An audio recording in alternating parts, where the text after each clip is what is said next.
wonderful update.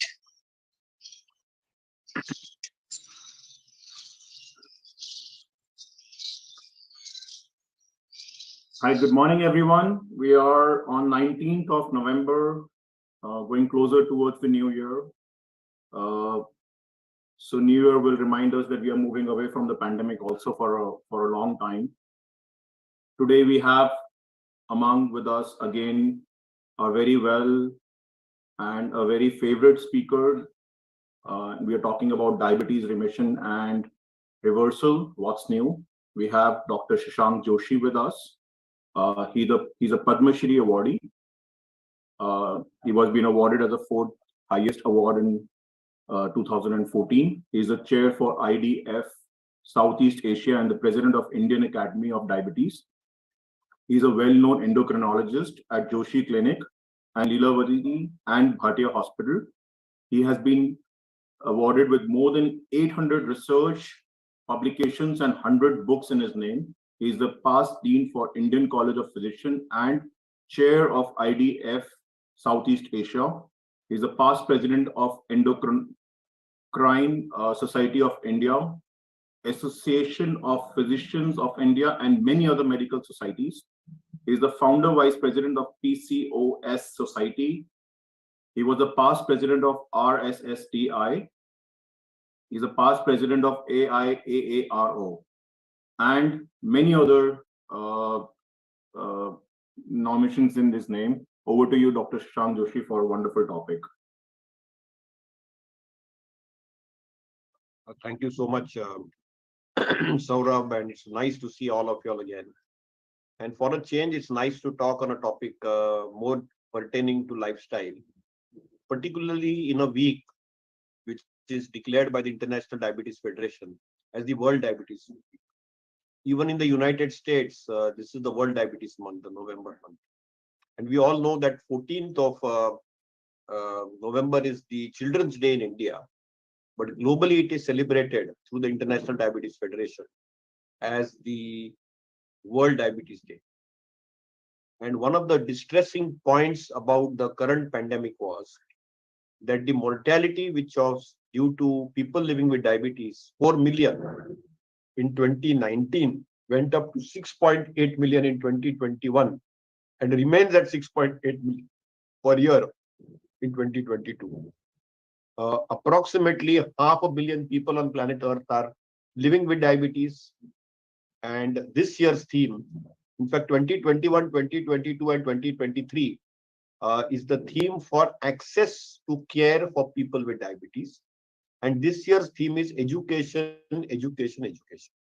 And today, what I am going to make you listen and learn and maybe adapt is some novel basic concepts and simple tips how to look at remission and reversal of diabetes, some myths, some facts, and that's going to be the theme of my presentation. So clearly remission is possible today, and we need to understand that we are living on planet Earth with spectrum of metabolic diseases. We need to understand how metabolism is disturbed, and can we use things like artificial intelligence, machine learning to change that. So we all know that we are today living in a spectrum of cardiometabolic diseases like prediabetes, diabetes, obesity, cardiovascular diseases, hypertension, dyslipidemia, fatty liver, kidney disease. But what is germane in that is diabetes. And what is predominantly the site where the malfunction occurs is mitochondria. Every cell of human body has mitochondria. And when we have dysfunctional mitochondria, you get the plethora. And we have 4 stages. People who are at risk, people who have pre-disease, people who have disease, and people who have complications. Unfortunately, in the developing world, we are often seeing people diagnosed with diabetes for the first time when they get complications like cardiometabolic complications, biomechanical complications, microvascular or macrovascular complications. We have 3 models today. One is adiposity-based chronic disease. The bad fat which is there, or the glucose which goes up, which is dysglycemia-based chronic diseases, ultimately leads to cardiometabolic conundrum. So more than 3/4 of people living with diabetes do not get to their target of 7% of 3 months average sugar called glycosylated hemoglobin. And they are burdened with spectrum of chronic metabolic disorders and their disorder complications. And as I told you, the heart of the matter is the powerhouse and the energy house of our cell called mitochondria. And our mitochondria becomes inflexible. It is dysregulated energy substrate metabolism in the mitochondria.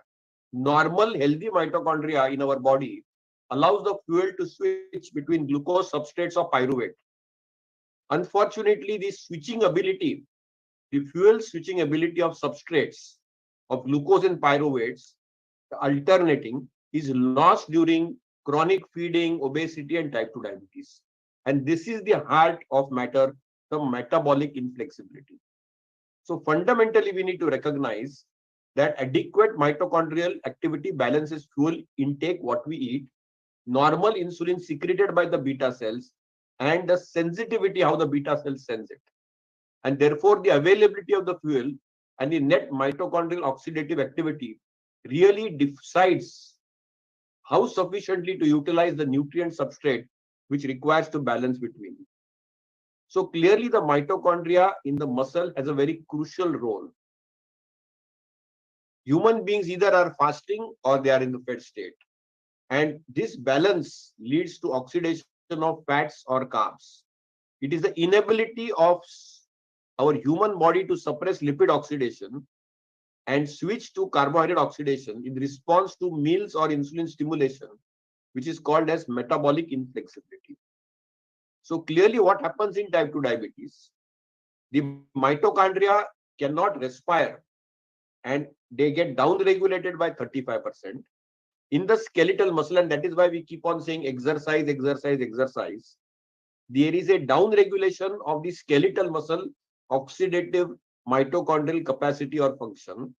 And the mitochondrial content in the muscle actually goes down dramatically. So fundamentally in obese or type 2 diabetic people, the mitochondria switches towards fatty acids, beta oxidation, and fundamentally generation of acetyl-CoA. And that leads to something called as mitochondrial dysfunction and glucotoxicity and protein acylation. Clearly, what happens then is that when the mitochondrial pyruvate uptake and lipid oxidation will lead to less ATP to be generated for the substrate utilization.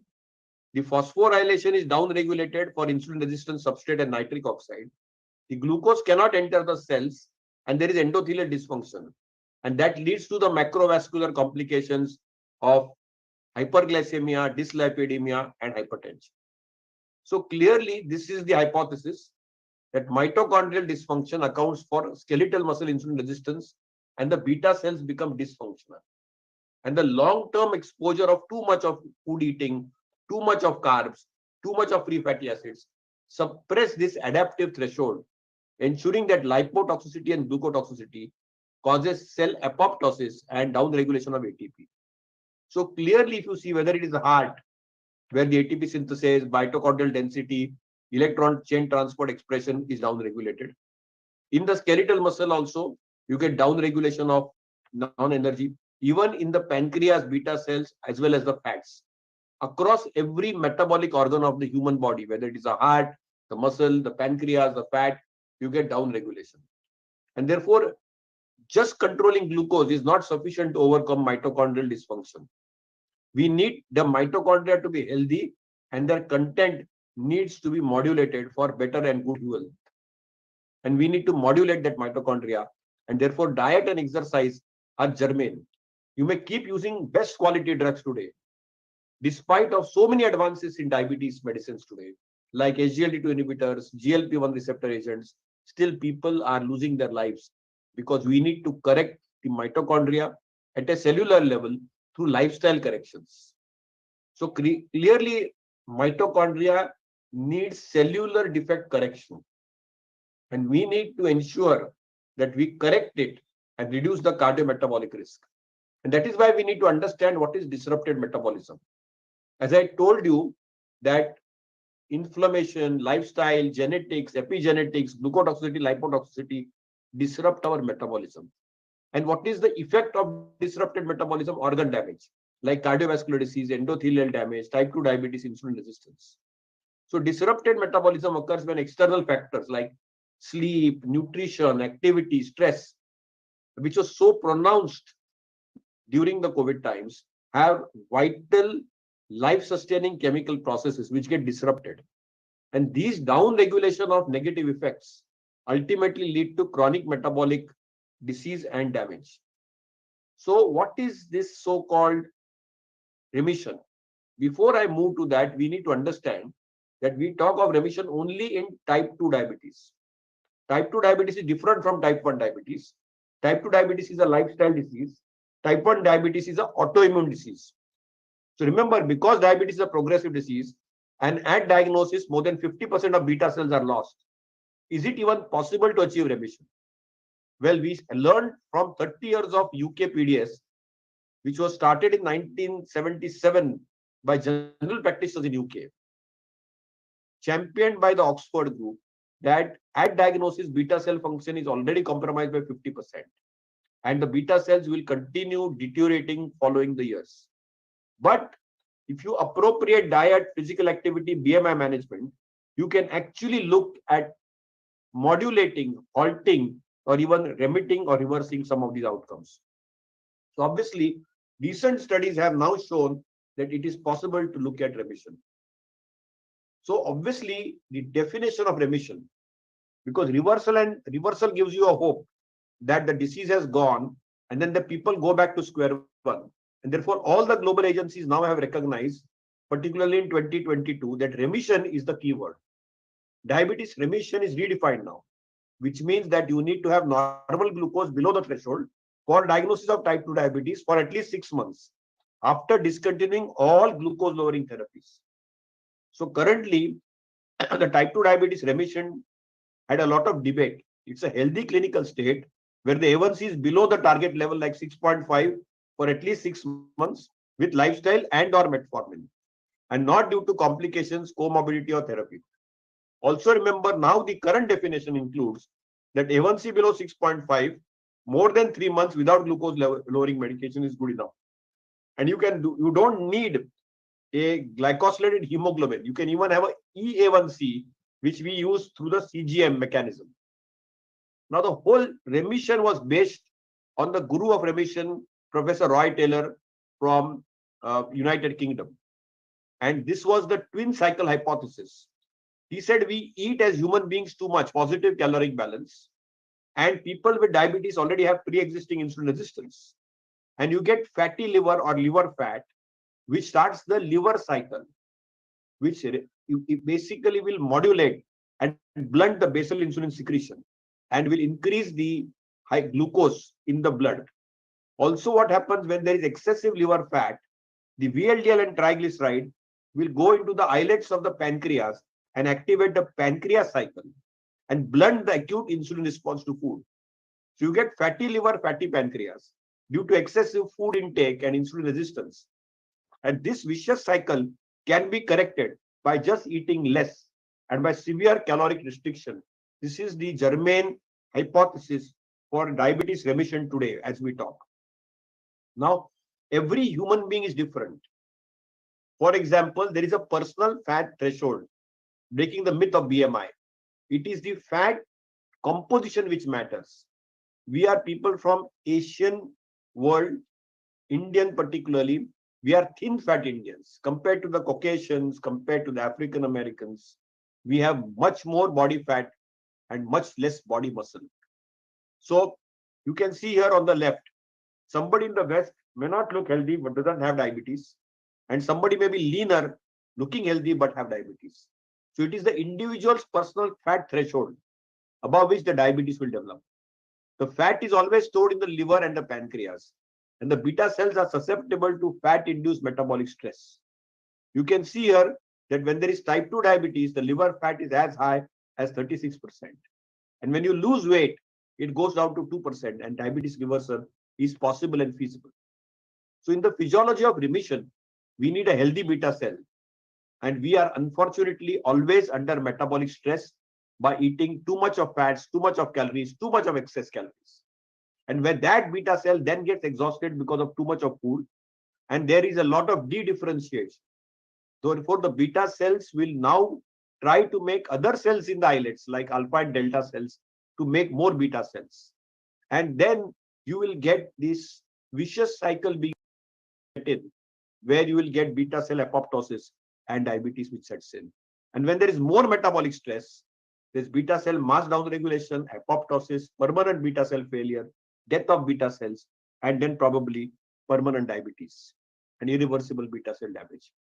We can intervene in remission when there is functional damage.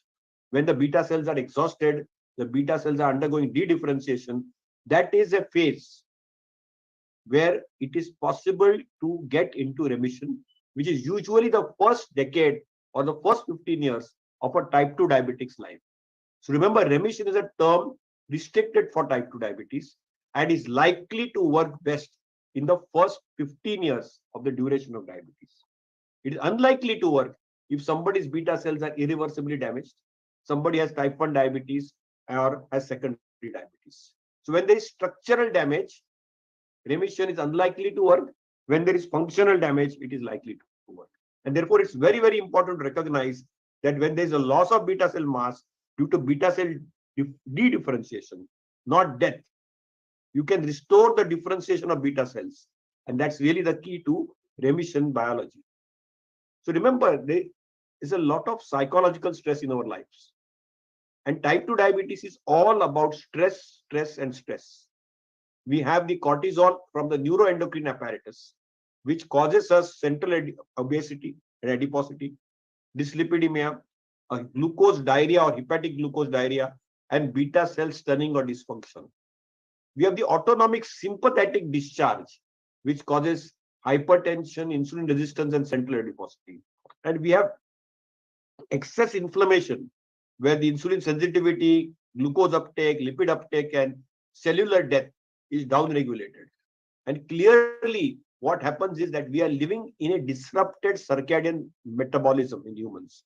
Whether it's the immune system, the cardiovascular function, the kidney, the digestive system, the fat, the insulin in the muscle, the insulin in the pancreas, insulin in the fat cells, our peripheral and central clocks are all disarrayed. And there is circadian misalignment between the central clock and the peripheral clock, the light at night, the sleep during daytime, and the food intake at night. And when these interconnections in the circadian system, metabolism, and behavior will lead to the chronobiology of stress. And ultimately, its output is hypertension, obesity, diabetes, and dyslipidemia. So it's a catch-22 in chronic metabolic diseases. Evidence of remission exists that if you do in chronic metabolic diseases, excessive low-calorie diets like hypocaloric diets, and there's a direct trial to that which I'll allude to, or surgery like bariatric surgery, is not applicable to everybody.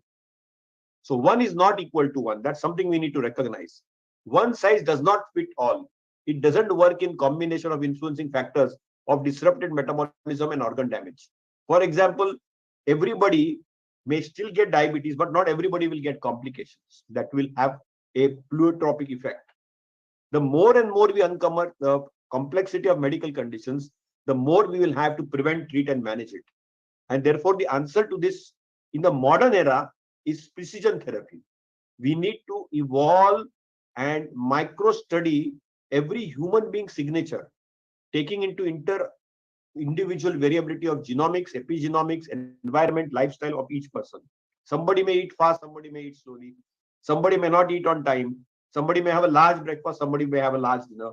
We need to ensure that the granularity of the food habits, the sleep habits, the physical activity habits, they are all precisely identified for that human being who's living with diabetes, and then an appropriate, precise corrective therapy is applied. So the first simple step, which Professor Taylor started and everybody across the world recognized, was eat less, correct the energy balance. And this was way back in 2004, almost 18 years back. Reduce caloric intake and try to get the BMI below. Then the Canadians said that if you have a calorie reduced diet, you can have a better life. And ADA recognized it that just reducing weight matters. Of course, first remission data on planet Earth came 30 years back from Poris et al., who did biliary pancreatic diversion with bariatric surgery. When they did initially biliary diversion, then of course came the gastric bypass, then came the sleeve gastrectomy and many other procedures. They were able to get diabetes under control and they kept the diabetes in remission. So that was the early studies. But the modern group for reversal is Professor Roy Taylor. He showed that with severe caloric restriction, similar effect to bariatric surgery can be done, and you can actually restore the liver fat content, the insulin sensitivity, and blood sugar levels can return to normal within 8 weeks of restricted, caloric restricted 800 calorie diet, where the pancreatic content falls and there is a steady rate and the beta cells come back to normal. So he showed this beautifully that by just having an 800 calorie diet, you can see that the first phase of insulin secretion, which was lost in the graphic, by 8 weeks, you can see the biphasic insulin response very seen. So all Professor Taylor's group did is just like bariatric surgery. They created a caloric deficit in diabetic people.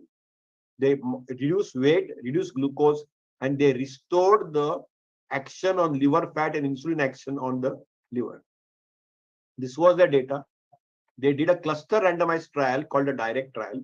It was an open label trial with general practitioners published in the Lancet in 2017, where they had a simple low calorie meal plan, where there were two groups, which were basically between 20 to 65, relatively large BMI of 27 to 45, diabetes duration not more than 6 years, not receiving insulin. And they had seen that weight loss was seen, quality of life was improved, and at least half the people after 1 year were able to achieve remission in type 2 diabetes. What was their philosophy?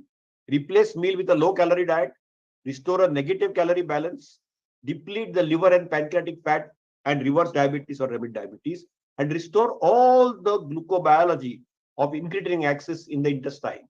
The GLP-1, the CCK, the GIP, the insulin, the gastric emptying will lower it. Who responded better? The people with shorter duration of diabetes and younger individuals responded better. So that was the best response which was seen. But it is very difficult to have a 800 calorie diet. And that is why we are attempting artificial intelligence to make a difference. Now we have a lot of information overload. We have Bluetooth, we have wireless, we have personal devices for glucose monitoring today.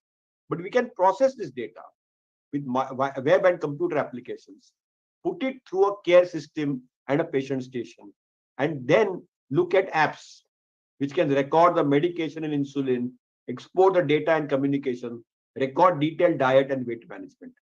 Now, in the past, we only measured the glucose through a glucose meter. It was like a camera with a still shot.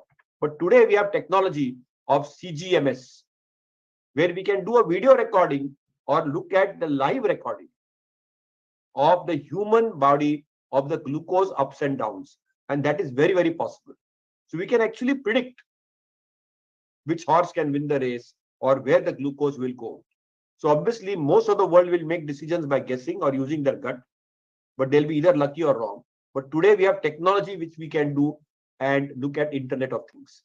And that is why artificial intelligence is nothing but mimicking human cognitive functions, trying to get data from healthcare and analytical techniques and use it for detection, diagnosis, treatment, outcome prediction, and prognosis evaluation. And this is the AI era. So ultimately, the era was to create a digital twin. A digital twin is a virtual model which has a bi-directional link and is basically trying to change precision medicine. It is basically linking an app, a coach, which could either be a dietitian or a nurse, and a doctor, and look at personalized intervention for that human being with interventions. So obviously, we are using sensors, cloud computing technologies, healthcare databases, artificial intelligence, and looking at applications like medicine control, emergency warnings, hypoglycemia, treatment plan making, and so on and so forth. And a lot of people are using it in other spheres. For example, the 3D model, the Living Heart project, is looking at pacemakers. Pacemakers are almost automated today. And you know that, all of us know from the cardiology world, that they have really advanced very high on this system. We have various companies like Medtronic and Cardio Insights, which pick up ECG signals, combine them with CT, look at abnormal rhythms, and look at a personalized heart model. So they have gone further beyond pacemaking. And now we have technology from Siemens, which looks at a digital heart design model, where you can look at patients' data of same types, the size, the ejection fraction, the muscle contraction. So obviously, cardiovascular medicine, particularly in the pacemaker field and the cardiac field, has advanced a lot. Then, of course, we have the blue brain. And in the aneurysms, we have a lot of space in the AI.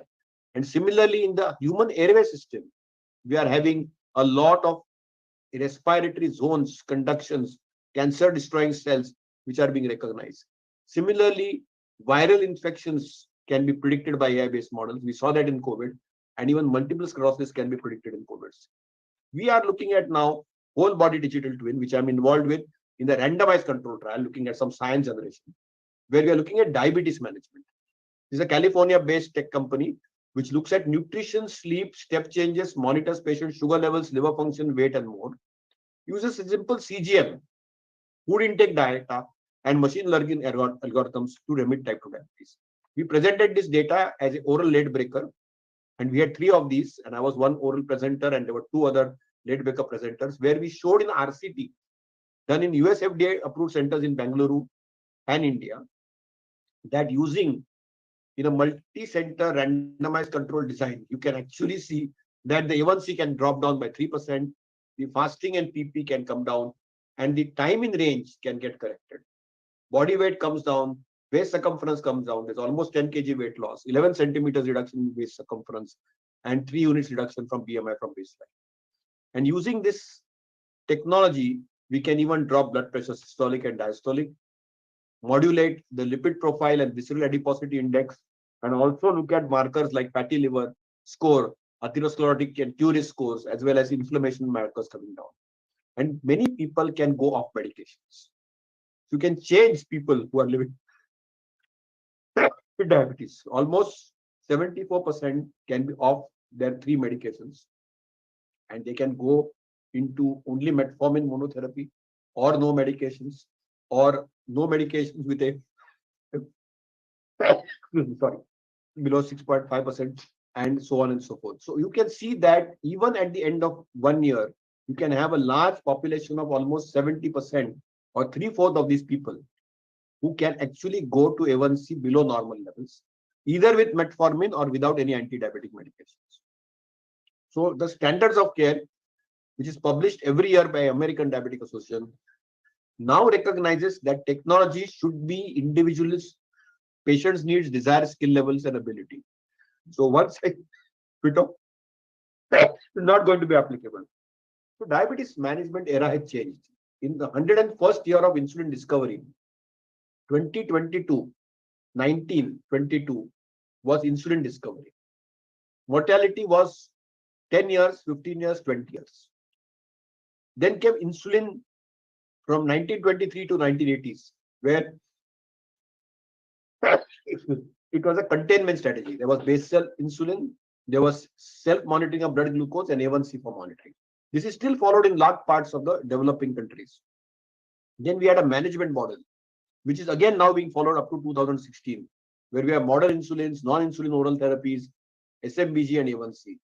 And now we are in an era from 2016 where we have new age drugs, advanced insulins, flash or continuous glucose monitoring, and we have this advanced hardware, algorithm assistance, and emerging use of time in range. And the future is all about newer insulins, newer technologies to detect glucose, sensing through maybe just like an Apple Watch, refined hardware, and AI intelligence. But technology is very tough to adopt. You see, China and India have the highest mobile penetration, but app penetration and app life is very poor. Most people are tech enthusiasts are very small, 2.5%. There are early adopters around 13%. Most people are pragmatic, they wait, they see what's happening. And conservatives and skeptics like laggards are 16 and 34%. So at least 50% of people want complete solutions for convenience, or maybe 70% of them, while newest things are wanted only by a small 15% of people. We were able to demonstrate this normalization of RCT, and now the ADA recognizes that artificial intelligence can caused significant rates of remissions. And there was a press conference, I was a part of it in New Orleans, and we made CEO Bob Gabe is here, and this was our data which they came out in their own statement. So clearly, every human being has a different metabolism, different genome, different epigenome, different environments. Behavior is different, and we are having circadian disruption with adverse metabolic consequences. So precision medicine era has arrived. We need to take into account each human being's genomic impact, environmental and lifestyle impact. Look at external factors like what they eat, how they eat, what time they eat, how much they sleep, what time they sleep. Do they sleep too much? Do they sleep too less? What is their physical activity? What is their muscle strength? What is their day-to-day stresses? What is their happiness quotient? Which is disrupting their vital life-sustaining chemical processes. And then use AI like whole-body digital twin, create a metabolic twin of that individual, make a molecular signature of that individual with the help of healthcare professionals and coaches and mind health specialists so that we can heal metabolism. So we need happy and healthy people. Finally, because it's the World Diabetes Week, though my topic is only remission, remember the real essence is to prevent. And therefore, my mantra is eat less, eat on time, have a large breakfast, moderate lunch, and light dinner to lose weight. If you do the reverse, there is a circadian biology to it. Eat right and eat slowly. Move more, walk more, try to do yoga, try to ensure that you build some muscle, try to do at least 8,000 steps a day, if not 10,000. Try to sleep well and sleep on time for at least 6 to 7 hours. Don't sleep less than 5 hours, don't sleep more than 10 hours. And be always smiling because you need to bust that stress. And therefore, my final take-home message is sleep well, sleep on time, and do at least 1 hour of digital detox every day, because that will still go a long way in preventing diabetes. Because remember, though that we are born in the best of times today, we are in the worst of times. Because despite of all the advances in diabetes which we are seeing today, at least the mortality from 4 million in 2019 has gone to 6.8 million. And each one of you all who are hearing this presentation are our brand ambassadors of the International Diabetes Federation, who can be the change agents. You can motivate yourselves, the people around you who are living with diabetes, their family, their caregivers, that it's all about a behavioral change, and you can really make that change in behavior. If not, you can use a lot of tools which are available today so that we can see that people living with diabetes can be happy, can be healthy, and they can live long without complications. Thank you so much. Thank you, Dr. Joshi. Very well said. Sleep on time, sleep well, eat on time, eat well. So with this note, I think we will open the hour for question answers. And over to you, Dr. Chong. Thank you, Dr. Joshi, for that wonderful presentation. It's very interesting that there's a shift towards the use of technology and AI. Specifically, what is the application of AI? I mean, specifically, what do they actually use the AI for? You know, can you enlighten us? Good question. See, what AI does, it identifies your habits. For example, it studies what you eat for breakfast, what time you eat in breakfast, how quickly you eat your breakfast. And then once it studies that in the first 35 days, it then gives a signal to the coach and the team to tell you that eat breakfast slowly, eat a little less at breakfast. You're skipping your meal too much. So it gives you small little changes to make a change or break a habit. So AI helps you to recognize the faults a human being has so that they can manage their disease pattern better. So it basically studies for that human being what is the challenge which is happening in his day-to-day life. If he's taking insulin, if he's taking a tablet, what is causing the high sugar attack? What is causing the low sugar attack? Is it linked to his diet? Is it linked to his physical activity? Is it linked to his stress? And then give a suggestion. But AI alone is not sufficient, Dr. Chong. You need a coach who's understanding all this, and you need a supervision of a doctor, because just doing it in isolation won't work. Otherwise, when we are seeing that today, that AI has already got into our lives because we have all these watches which are able to predict how much you sleep. It's able to predict how much physical activity you do. And then there are these alarms and reminders. But that for that final behavioral change, there is some subtle suggestions AI will keep giving you. But for the final suggestion or the final change, you still need a coach to handle, particularly in disease. When the disease develops, you need somebody to handle. In normal health, probably AI can manage it. So it looks like the biggest driver of everything that you said is actually the food. I mean, literally, it's actually the driver. The 80-90% of it is actually the food itself. That may not be true. So when you actually study individuals, we always thought that it's only the food or the way we eat food or how we eat food that matters. But some people just don't sleep for. They sleep only 3-4 hours. Some people are all the time stressed out and worried because they're all the time addicted to their devices. So it is that sympathetic overactivity which is in play, or it is that lack of sleep and the circadian rhythm which is in play. And that is almost contributing to 40%. So when we are understanding this, we are able to unravel that it's not just the food. Some people are so sedentary that they're stuck. So, the latest ADHD guideline in Stockholm says after every half an hour, do a 3 to 5 minute brisk walk. Just by 5-minute brisk walk, you will increase 4 years of life of a person living with diabetes. So it is very important to recognize that take out that food dogma. Yes, food is a contributor to the glucose excursion in a person living with diabetes. But in a non-diabetic individual or a pre-diabetic individual, and the biggest shame we have is half the people on planet Earth don't know that they are having diabetes unless we don't test for it. So in those human beings, these other factors are as important as food. Many people eat a lot of food and nothing happens to them because they're physically active, they sleep well, they are happy. So that is the difference. What is your view on I did a lot of work on CGMS and looking at the excursions of the glucose, especially with food, right? What is your view of this glycemic variability and its evolution in terms of driving insulin, driving visceral fat, and so on? So it's already becoming standard of care.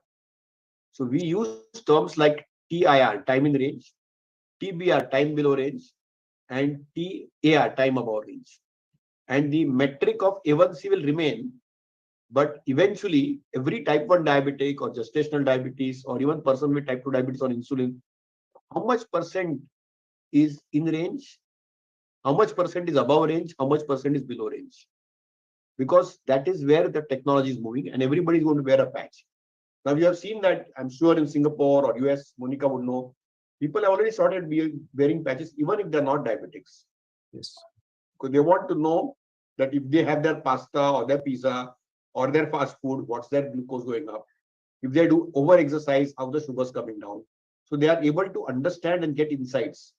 So remember one thing, however, all technologies and estimations need to be understood in their granularity. The CGM measures interstitial glucose.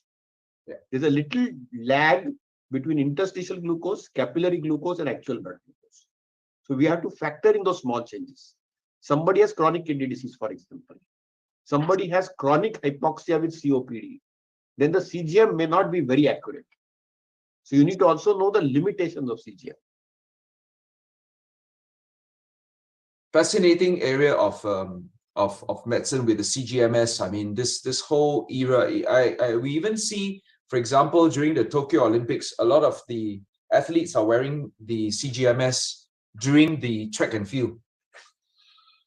It's I think it's a very fascinating area, and I hear that Apple and Samsung actually have the technology to measure glucose, maybe not too accurately on the watch. That's what I hear. That they are under investigation, but remember that they are trying to use radio frequency signals, but they are not yet validated. Their algorithms are not yet validated. It's work in progress. That will be a true game changer. But I think the interstitial fluid estimation and the CGM is here to stay. It's validated by evidence. But eventually that will also come. Yeah. We hope one of these days the technology will be in the watch. And that will really, I think that's It's probably already, so these all patches, they can come on your watch. All the data can come on your watch, yeah. or your phone. But they need an app to integrate it. So it's the app on the phone which gets you on the watch. And the challenge actually is I find that the challenge is actually the pre-diabetic group of people. You know, I mean, addressing the pre-diabetes is probably more important than allowing the patient to actually end up in diabetes, right? I completely agree with you. It is actually our endeavor to halt pre-diabetes, and there's a call for action to halt pre-diabetes, because that is the yellow signal which should become green, then becoming red. And that's absolutely correct. That is where these type of technologies can have a huge role in behavioral change. Because see, people at large do not want medicines. Yeah. Lay people at large, when they're told that they have a disease and they have ability to remit it, at least for that little limited time, they are motivated to avoid a medication. And we should tap that, counsel them, give them a coach who can go through them and work them with that journey.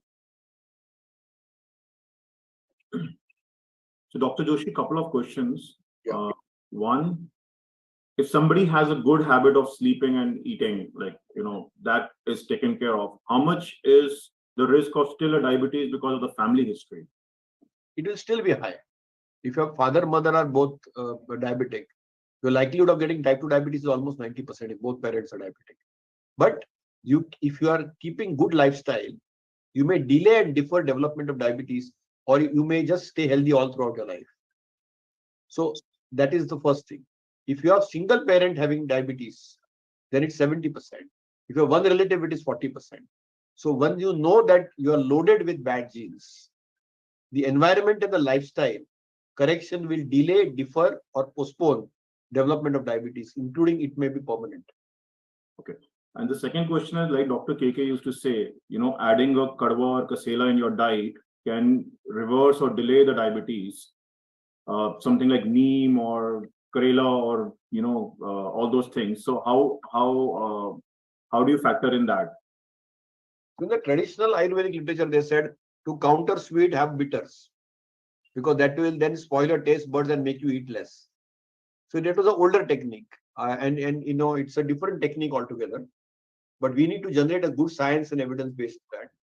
Today there are a lot of researches which are ongoing in that direction, but currently it's not standard of care. So currently all you can say is there is RCT like direct to show that if you have 800 calories and less, you will remit diabetes. But there is no data on Karela or neem to suggest that. But there is some experimental data to show that a Karela or a neem may reduce insulin sensitivity and glucose in experimental animals. But today we are living in an era of evidence-based medicine with randomized controlled trials. And therefore it's important that we do that. Similarly, there's a lot of confusion on all the fat diets. Every person, there could be Dr. Agarwal diet, Dr. Vasudev diet, Dr. Chong diet, Dr. Masik diet. Everybody has their own diet. Like somebody will do intermittent fasting, somebody will do keto diet, but none of these diets are validated long term. And they have small subsets of phenotypes and populations where they may have short term benefit. So we are living today in an evidence-based era.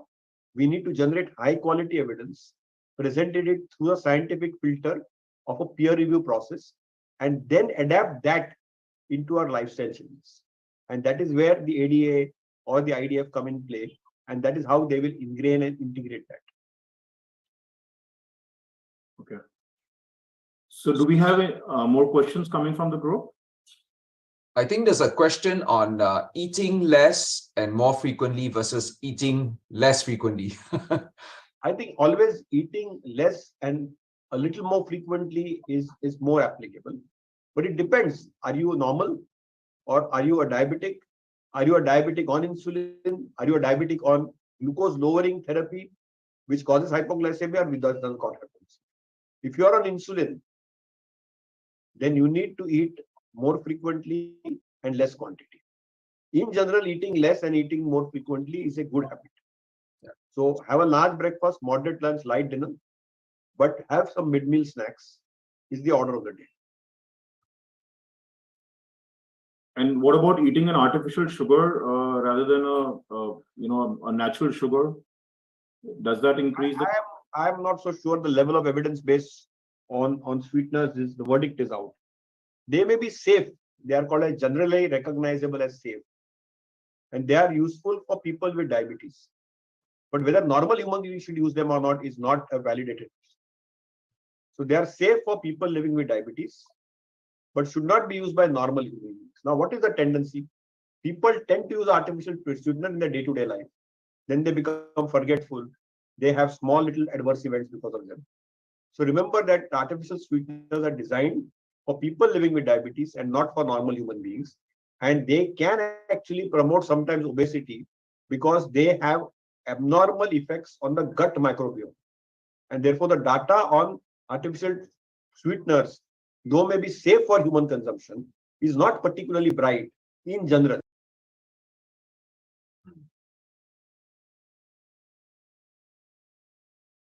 Dr. Monica, do you have any questions? I know you have followed a very strong diet, and I think she does not eat anything in the breakfast and the lunch right now. So a very good conversation from your side would be there. So I can share my personal story. So my father was diagnosed with diabetes when he was 40. And at the time that he was type 2 and recommended insulin at the time of his diagnosis. He delayed starting insulin and went on oral hypoglycemics and has had non-ocular, non-nephrology complications, but more polyneuropathy, just a lot of pain. When I was pregnant, I was 32 with my first pregnancy, 34 with my second, diagnosed with gestational diabetes with my oral glucose tolerance test with my first pregnancy.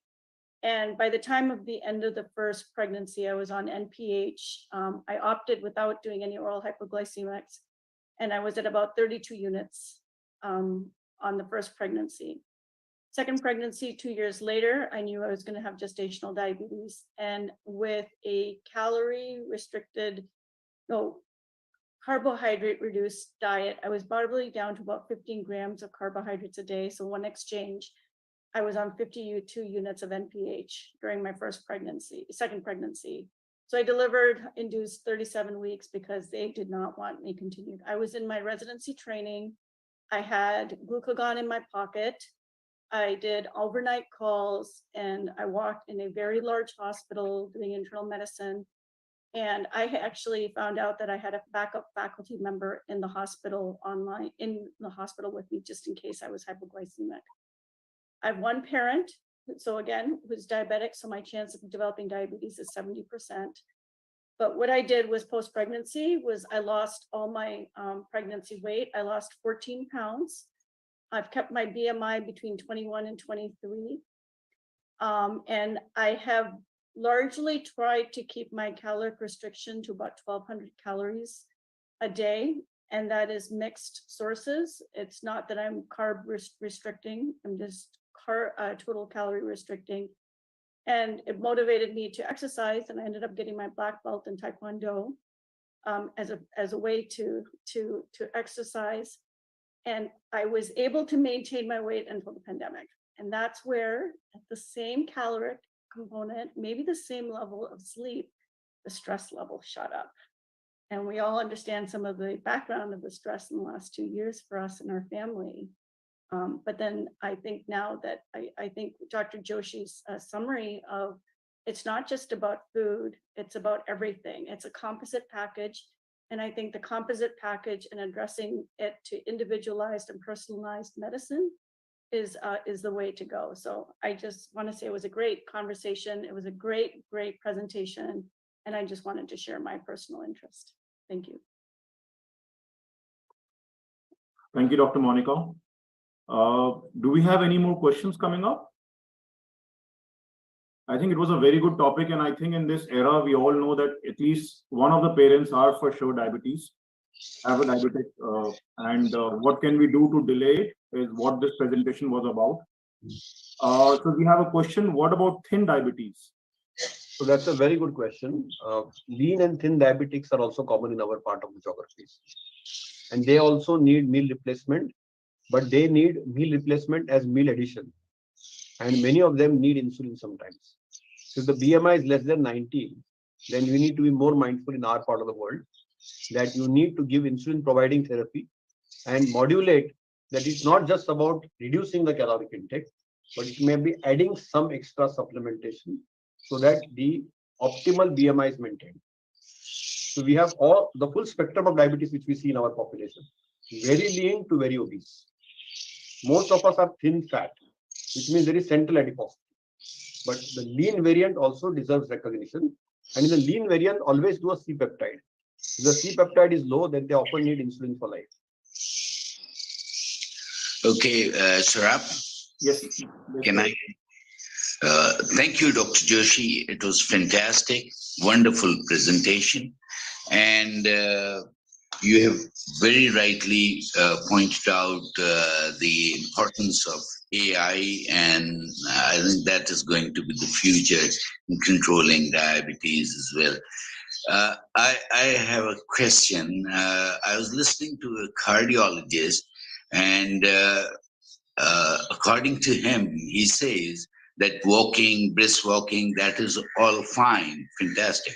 But even standing could be regarded as exercise, and changing offices from table chair type to standing and with platforms to work on would definitely be a better choice.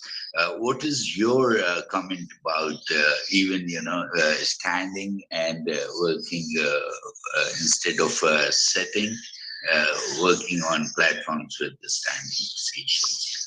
Dr. Joshi. Yeah, Vasikji, this is a fantastic question. I'm very, very glad that you asked this question. The first thing is sitting is the next smoking. So more you sit and more sedentary you are. Number two is there is an entity called NEAT, non-exercise activity thermogenesis. That means be fidgety all the time. Keep moving all the time. Because remember one thing, that exercise forms only 1/3 of the metabolic fuel we burn. 2/3 of it is burned when we are fidgety, when we are moving from one place to another, when we are standing. If you go to my friend Jim Levine at the Mayo Clinic, who have worked on NEAT, clearly you will have to stand with him on a treadmill. So he's on a treadmill, I am on a treadmill. So you are absolutely right, Vasik Bhai, that you need to keep standing, keep walking, keep doing those little brisk walks and be fidgety. And this whole entity is called NEAT, non-exercise activity thermogenesis. So be a little fidgety. Don't be stationary and sitting. Be standing and fidgety. Keep moving, because that is now recognized. In fact, they have recognized this in the new guidance. In fact, if I may be permitted, because you have got out this elegant topic, let me get out the latest ADA guidance and the ADA ESD guidance on this matter, because it's so pertinent and germane today that this is really the core of the physical activity. And because Vasik Bhai, you got this topic out, I am now using these slides, which are a part of the ADA guidance. Are the slides visible? Yes. Yes. Stepping, sweating, strengthening, and sleeping have been as a part of the 24-hour behavior. And I'm very glad that you asked this question. So limit sitting, breaking up prolonged sitting every 30 minutes with short regular bouts of slow walk or simple resistance can improve glucose metabolism. Sweat it out then. And the only place where you don't overdo this is if you are frail, if you have very less muscle mass, and you are physically restricted.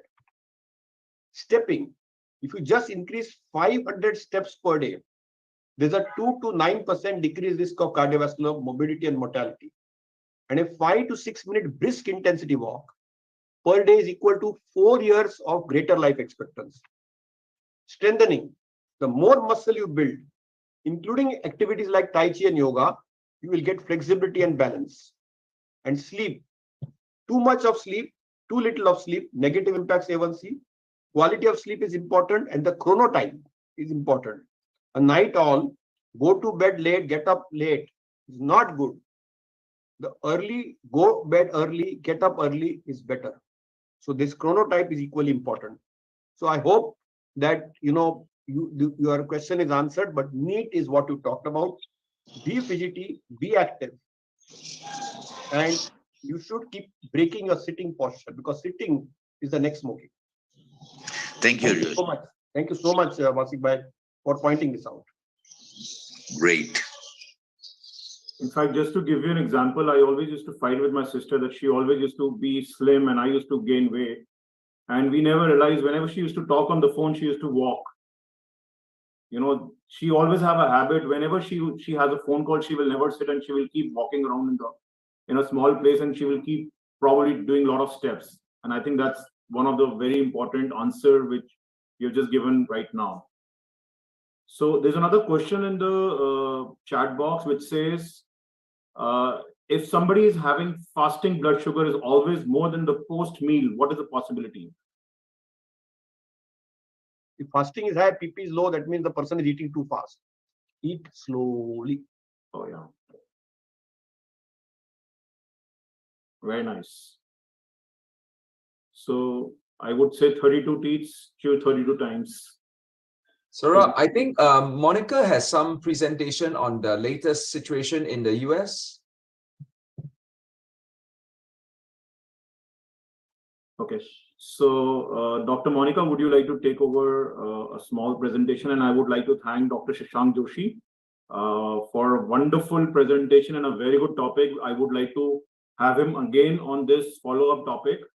I think we had a very good audience over here today. More than 40 people joined, and there are more than many visitors who are watching him who are non-doctors. So Dr. Shashank Joshi, thank you so much for enlightening us with this wonderful topic. And over to you, Dr. Monica. Thank you so much. And Dr. Joshi, again, thank you for a phenomenal presentation, phenomenal discussion. And I think that what you have to speak not only speaks to all of us physicians because of the patients that we see with the comorbid conditions related to metabolic conditions, but I think it also affects all of us personally and within our families. Thank you again. I would like to share a presentation on just where we are in the pandemic.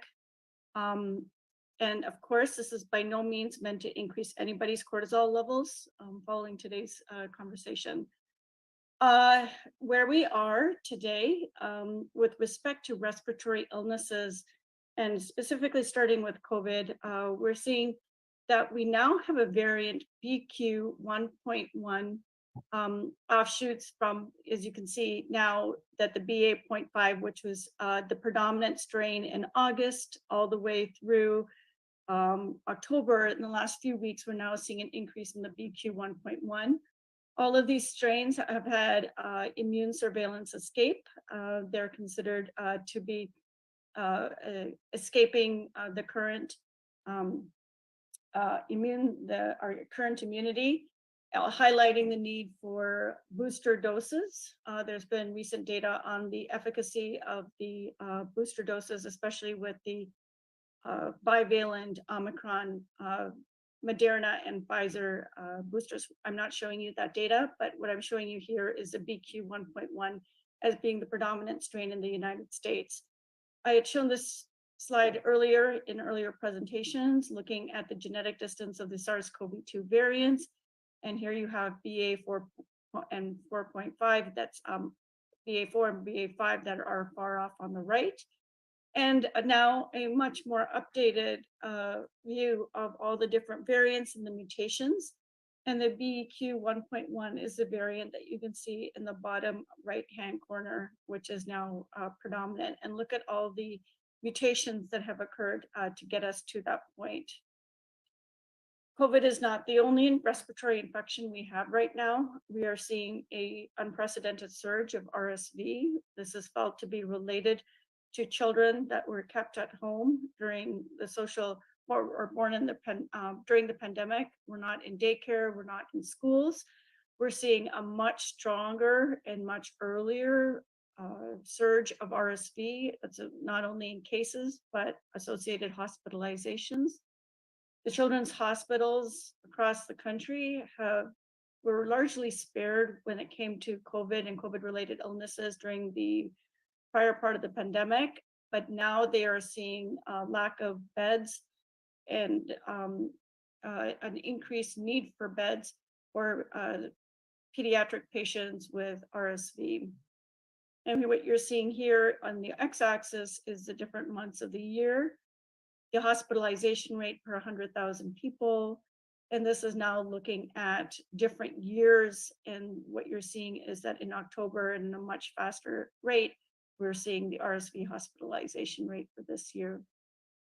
It's not just COVID and RSV, it's also flu as well. What you see on the x-axis here is the week in 2002, and in the last 3 weeks, we're seeing a surge in both influenza A and influenza B. So there is a call, again, especially we have the American Thanksgiving holiday coming up in next week with a current surge of flu A, flu B, RSV, and with the still presence of an immune escape variant, that we really rethink how we're approaching our family gatherings, that there is a call to say, to make decisions that are wise to prevent respiratory illness spread, to potentially look at indoor meetings and maybe wearing masks again. Currently, there's no guidelines in the schools regarding COVID. Really urging everyone to get their influenza immunization, really urging people to get their COVID boosters. Right now, 10% of the American population have gotten the bivalent boosters. So there is a lot of room to improve our ability to protect ourselves.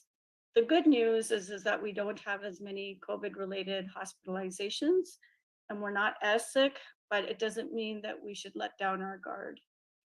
So that's all I have for just a little mini update. Thank you, Dr. Monica, for the update for what's going on there. Dr. Chong, do you have anything before we wind up? Monica, it seems like for 2 years, COVID was the gorilla that pushed everything aside, right?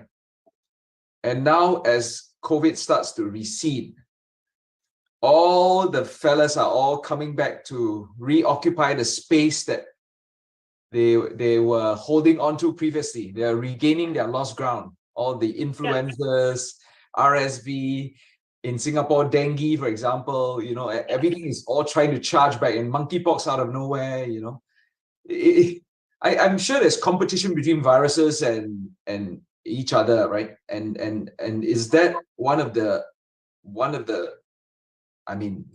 things that I thought is happening right now? Well, they always predicted that there was going to be a worse viral flu season and an RSV. They kept talking about the twindemic. I think it was last winter. So I think there must have been some activity that was being noticed. It just didn't spread because people were not congregating and people were wearing masks. So I think that there was this low level that was there, and it's just now it's a free-for-all because everyone's in close proximity. Yeah. Yes. I had a parent who came to my clinic on Tuesday, and she was a teacher in one of the local schools. She said there was 350 kids in total enrollment in that school, and on Friday, 90 kids were out on one day with a febrile respiratory illness. I'm like, wow. So many factors, but I think there's probably competition between the viruses and whatever, and they're all trying to muscle in on each other's territory. Well, we'll develop the herd immunity to all the viruses now. And at one point in Singapore, for example, our flu surveillance in the midst of COVID, right? Our weekly swabs, right? At what we call the polyclinics, the subsidized polyclinics, the government subsidized polyclinics. I remember there was 1 month we found 0 flu in Singapore. Wow. 0. Wow. We just couldn't pick up any flu. It was amazing. So no endemic flu, right? Now this is yeah, 0. We had 0 flu in the midst of COVID somewhere. I remember one of the weeks was amazing. They couldn't find a single influenza's positive swab in the usual surveillance. It's quite amazing. Thank you very much for that update. And I think without much further ado, thank you, Dr. Joshi, for that wonderful presentation. And thanks to Monica for that update on what's happening in the triple threat in the US, the RSV, influenza, and of course, the 300 subvariants of COVID. And always a wonderful topic, especially Dr. Joshi, because the avalanche of chronic diseases continues to march across the developed world and the developing world. You know, it's just an incredible march of chronic diseases, a tsunami. And today's talk was particularly relevant in our fight against that tsunami. So thank you very much for everyone for attending, and always good to see everybody here. Thank you. Nice to see all of you again. Thank you, everyone. Take care. Have a nice day and have a nice weekend.